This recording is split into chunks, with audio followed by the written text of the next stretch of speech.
বিশ্বের দ্বিতীয় বৃহৎ অর্থনীতির দেশ চীন এখন গভীর জনসংখ্যাগত সংকটের মুখে। দেশটির ইতিহাসে সর্বনিম্ন জন্মহার রেকর্ড হয়েছে গত বছর, যার ফলে টানা ৪ বছর ধরে কমেছে মোট জনসংখ্যা।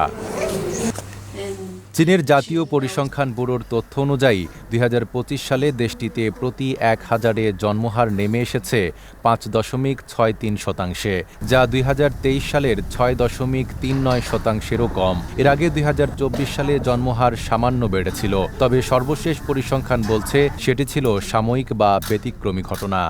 সানবিট সব দিবে সামাল।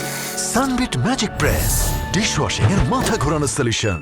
গত বছর চীনে জন্ম নিয়েছে ৭৯,২০,০০০ শিশু, আর একই সময়ে মারা গেছেন ১,১৩,১০,০০০ মানুষ। ফলে এক বছরে দেশটির জনসংখ্যা কমেছে প্রায় ৩৯ লাখ।